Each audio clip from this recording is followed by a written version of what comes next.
Hi everybody. In this video we're going to talk about a new idea, one that you may have used a little bit here and there, but in general we haven't dove in head first with this concept. And I just want to mention before we get started, I'm going to follow the kind of outline that's in this article that you're looking at here, How to Implement Java's Equals Method Correctly on sitepoint.com. I'll put that on the course page and in the comment or in the description for this video on YouTube as well. So let's kind of motivate the discussion a little bit. There's kind of two ideas that we want to differentiate that are very kind of initially seem pretty similar. So what we want to talk about is how we compare objects in Java, how we can tell whether or not two things are the same. And there's going to be two ways that we talk about sameness in Java. One is identity, and another word for this is reference equality. And this means that things should literally be exactly the same objects. We've used to using double equals as signifying identity in Java. So you can check whether or not two numbers are double equals to each other, whether or not Boolean values are double equals to each other. When it gets to comparing one object to another using double equals, the picture gets a little bit muddier, and I'll talk about that in a second. The second concept of sameness, though, is that of equality. And when we talk about equality, we mean that two things are not necessarily the exact same objects within the computer, but they have the same values, that they should be considered equal in some way. And when we talk about equality, we're going to talk about a special method called dot equals. Okay, and so you might have used dot equals before in comparing strings or in comparing some other objects, or we might have used it in some of our example or studio code, but we're going to dive into what these things really mean today. So let's talk about identity and equality as concepts a little bit before we start looking at Java code explicitly. So here is the idea of two objects. These are both string objects, A and B, and here I've kind of used the visual metaphor of a variable as a box. And so you might think in code, this might have looked something like string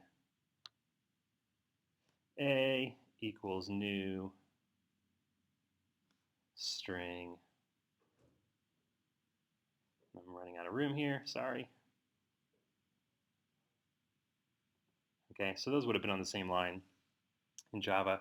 But you might have had something like that. So string A is a variable of type string, and it's a string object that has the value hello.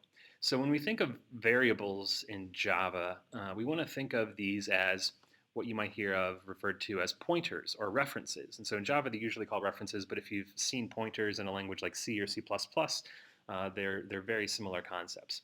And the idea is that the variable is more or less pointing to an object that lives somewhere else in memory. So if you think of the variable as a box that holds a value, that box doesn't necessarily hold that literal value of the string hello, but it points to somewhere else in the computer's memory where that string object lives. And so the idea is I can have two variables with that each point to have references to different strings, right? So here A and B both have references to strings that happen to have the same values, right? But these two strings, they both have hello in them. These two strings are actually different strings. So in terms of identity, these two things would not be the same. So if we tried to compare these two with double equals, we would find that A is not equal to B, or that if you said A double equals B, that result would be false. And this is because they, even though they have the same value as strings, they're actually two separate strings. One's basically more or less a copy of the other, if you want to think about it that way. So that's the concept of identity. Even though these two things have the same values, they're actually different objects in the computer's memory. So when we talk about sameness, we also talk about equality. That was the other way we talk about equality. So here, if I look at this diagram, this is the concept of having two different variables that actually reference the same object in memory. So to do this, if I had the line from the last screen here where I created at the bottom string A equals new string hello down here, if I then created B by saying string B equals A, this means that we would have something more like the picture that you see here, where A and B are both references that point to the exact same object. And so here, these two things would be equal because they have reference equality, okay? So in this first picture, just to reiterate, even though we have two objects with the same values, those values live in separate objects. There's a string object up here in memory, and there's a string object down here in memory, and A and B point at those separate string objects, which just happen to have the same values. So here, these two things are not equal from a reference perspective, from a double equals perspective, but they will be equal from a dot equals perspective. So we will be able to say that A dot equals B. Okay? And in the second picture, we actually have reference identity. We have two separate variables that point to the same object. Okay? And so we talk about dot equals and double equals as representing two different types of sameness. Double equals represents reference identity, and dot equals represents value identity. So when we talk about using these two, generally you want to discriminate between primitive values and non-primitive values. So primitive values are things that are of type int, float, char, boolean, etc. Anything that when you declare that type, you're using a lowercase type specifier. Non-primitive or object types are things that actually are instances of objects. So things like string with a capital S, integer with a capital I, objects that you create like user or fruit or things like that. Those are going to be non-primitive types. Whenever you're using primitive types, you can use double equals. I said that backwards. You can use double equals. When you're using non-primitive types, you should generally use dot equals to compare those, okay? Now, dot equals is going to be a method that you'll need to often implement on your own to make sure it does exactly what you want to do for the objects, that, the specific classes that you are writing yourself. Okay, so let's actually look at some code now that we have an introduction to some of these concepts. So here I've written just a test case here, a JUnit test, to show you explicitly the things I was just talking about. So this is just in explicit code within Eclipse, the visual picture that we just drew. So actually, let me change these to A and B, just to kind of mimic more closely the example we just looked at. Okay, there we go. So in the first group, the first assertion at the top, I create two different string objects. And string A is going to be a string with the value hello. String B is also going to be a string with the value hello, but those are separate strings. And when I try to compare them using the double equals operator, I get false. And in the second situation, I create string C as a new string with the value high. String D is then going to be equal to C. So this is more similar to the picture that we saw over here, where I have two different variables pointing at the same object, whereas the first situation is more like this picture.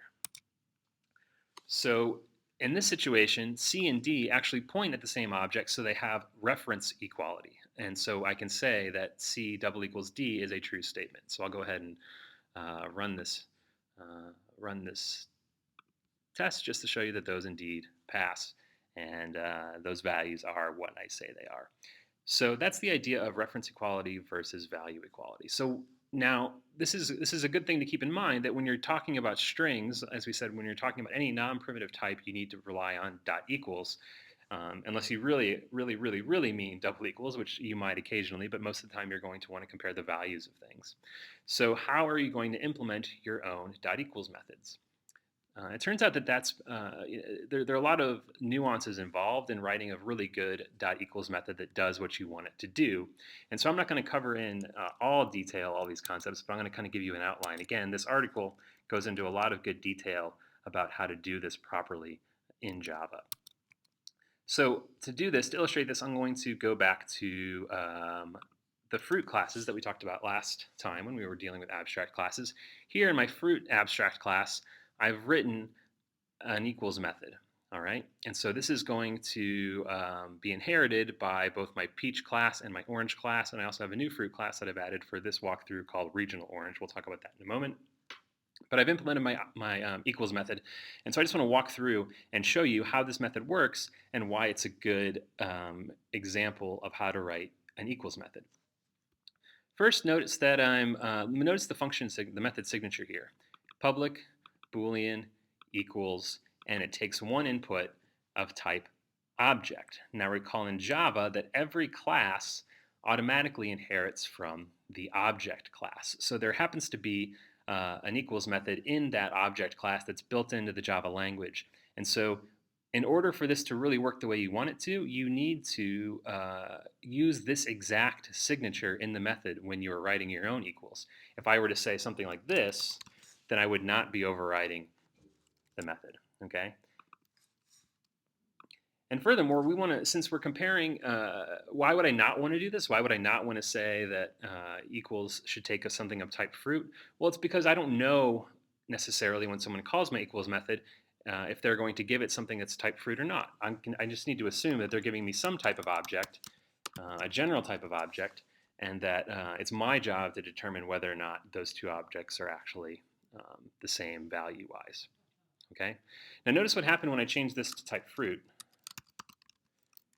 I got an error here, and this is a compiler error telling me that I'm not actually overriding the equals method from object. This is saying, this annotation, we'll talk a little bit about annotations in lecture when you're in class, but this annotation says that the equals method should override an equals method that is inherited from a parent class. But it turns out there is no equals method in a parent class that takes something of type fruit. So I'm not actually overriding it. So this is just a helpful compiler, a piece of metadata for the compiler to tell it, I intend to overwrite this. You should warn me or throw an error if I don't override it properly. Oops. All right. So you always want your equals methods to have this exact signature that we see here on line 19. Okay. So what does it mean for two different objects to be equal value-wise? In general, that's going to depend on the specific class you have, and so this method will need to be customized for each class that you write, but you can use it as a general template. The first thing you want to do is we're going to have several levels of checks here. The first check you want to make is if these two things actually are the same at the double equals level. In other words, this means that they actually literally point to the same object in this sense, where there's a reference to the exact same object in memory, that I can go ahead and I automatically know that they should be equal, right? If the object I'm comparing my own object to, if they're the exact same object in memory, then they're going to have the same values just by that nature. So I can return true. If the object that I'm comparing my objects to is null, then I should be able to return false automatically, right? Again, this method won't run. I can't say null. I can't say something like this, null.equals. So that means that if I'm calling the equals method, I know whatever I have on the left-hand side,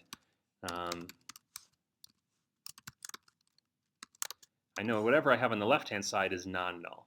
All right. So if this is non-null and this is null, then those two things obviously cannot be equal. So I can return false. All right. So those are the kind of the easy checks. The next thing I want to do is I want to check and make sure that the two objects are of the same exact type. All right. Now we know that polymorphism lets us kind of be a little bit loose with types when we're using variables and passing objects into methods and so forth. But here, when I use the getClass method, again, this method comes from the object class built into Java, as you can see there in that little Eclipse pop-up. This will tell you the exact runtime class or the exact instantiation class of the object you're dealing with. Okay, so this will get past all the polymorphic behavior and get to the actual class that you're dealing with. And so if I have say one class or one object that is of one type and another object that is of an inherited type, those two things are not going to be considered equal. Let's actually go over to a test to see what this looks like in practice. So here I have some unit tests just to illustrate and test my equals method that I've written. So let's walk through these a little bit. All right. So right. So let's walk through these one by one. This third test is actually testing the point I was just talking about. So we'll get to that one in just a moment. But these are things that our dot equals method should always do for us. We should always know that an object is equal to itself. Right. This is just this is just showing you the what I just showed you before in terms of reference and values. So let's skip over this one because I've already illustrated this point with the string example over here. Right. Let's look at the second unit test here. So we should always know that an object is equal to itself. So here I have a set of objects that I have in my unit tests. I have 3 oranges, and these oranges are all just plain instances of the orange class, right? Remember, these fruit classes are pretty simple. Each fruit just has a name, and it has whether or not it's a citrus. So in this case, these oranges are all just pretty much the same in the sense that they have the same values, but they're 3 different objects. So my dot equals method should be able to test that that those things are all the same, and in the end they will. But at the very least, I need to know that an object is equal to itself, right? So I need to be able to say for sure that orange1 dot equals orange1. That should always be true.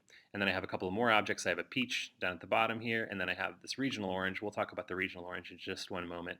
But in any case, this should be obviously clear. If my dot equals method doesn't do this, if it doesn't return true in that instance, then it's not doing its job.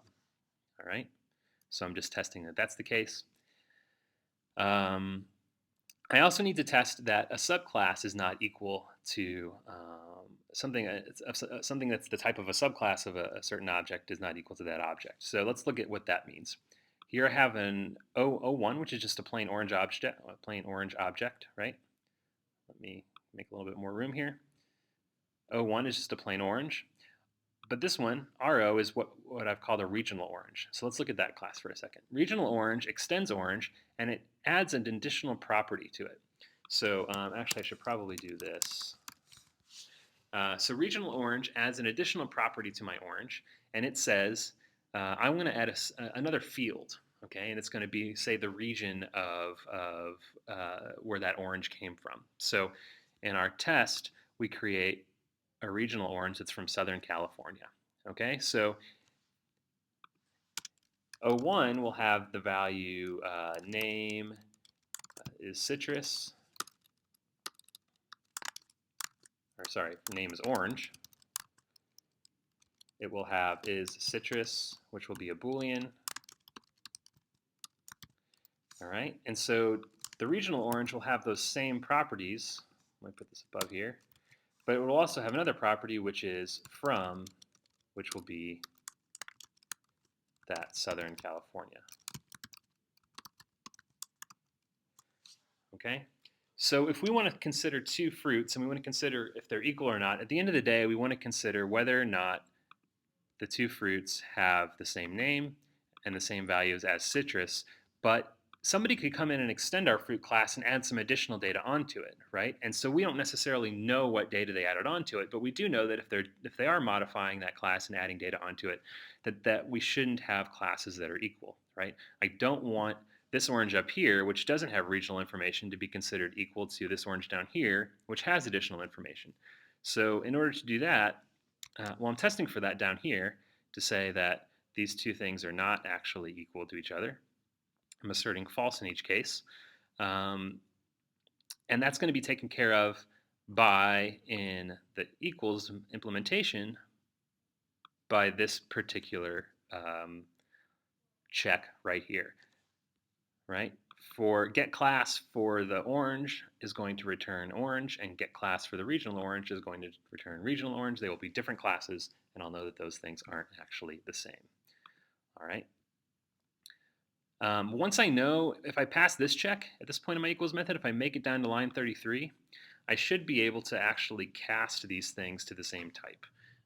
And so often, we're doing this in an abstract class. If we were doing this in the orange class itself, we would be doing it like this. So, This might look slightly different depending on how you're implementing it. But in this particular case, once I know that I'm dealing with something that is a fruit, I know that I can then start to use, if I want to use the methods off of that fruit interface, I'm going to need to cast this guy to be an actual fruit, right? It comes in as an object. An object doesn't have an isCitrus property or a name property, right? So if I tried to call isCitrus off of this guy just the way it is without casting it, I would get a compiler error. So, but if I first cast that object to be something of type fruit, then down below when I'm comparing the fields, I can actually look at these specific properties. All right. Let me actually change this to get name. There we go. Okay, so I need to cast this incoming object, the input parameter object, to be of type fruit before I can do this. Let's just look and see that that's the case. What if I take this out? Once I take that cast out, I'm going to get a compiler error because it says,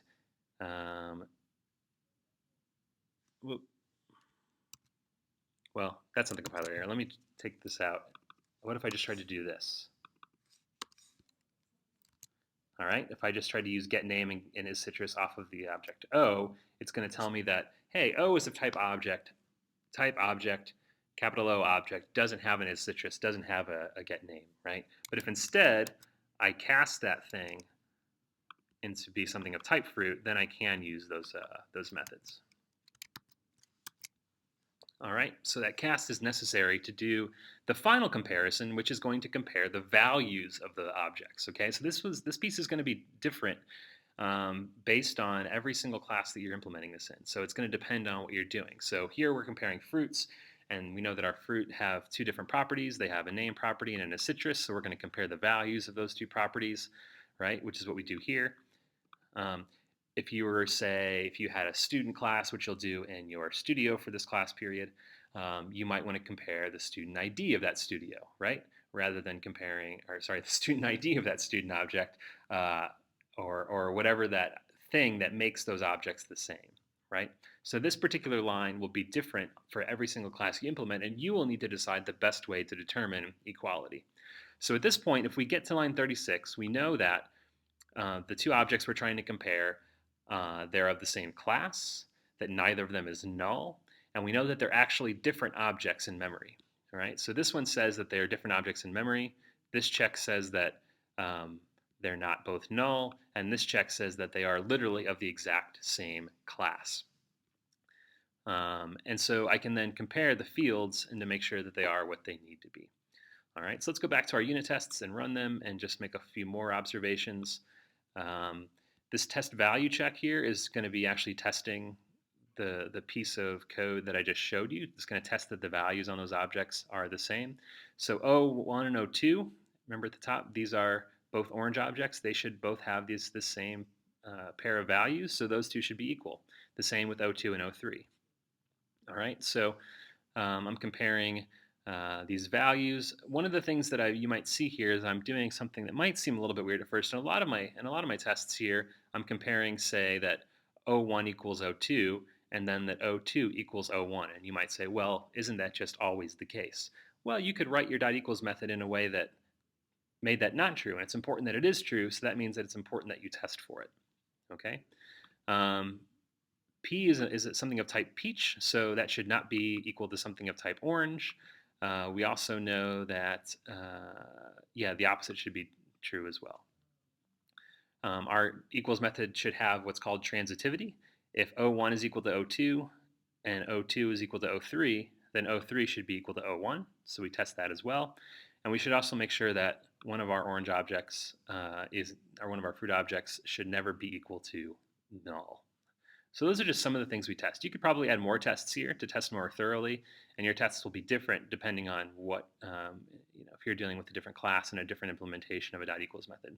So let's run this and see what happens.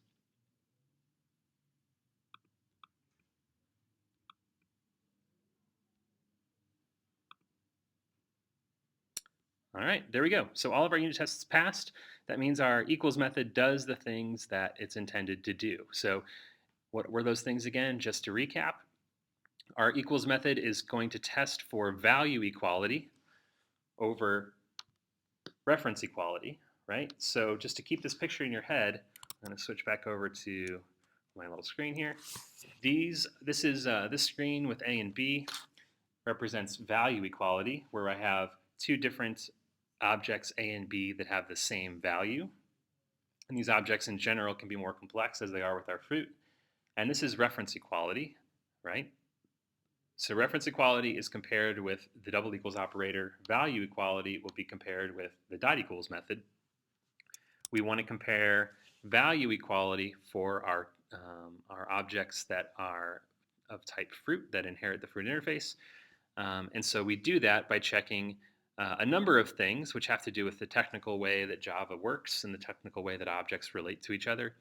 Um, and then we also need to check at the end of the day, if all those checks pass, we check that they are actually equal to each other at the value level. They have the same name and they have the same isCitrus Boolean flag. All right, so that's it. So you're going to implement your own equals method in the studio. Once again, be sure to read this article. It's a really great article. It goes into a lot of depth.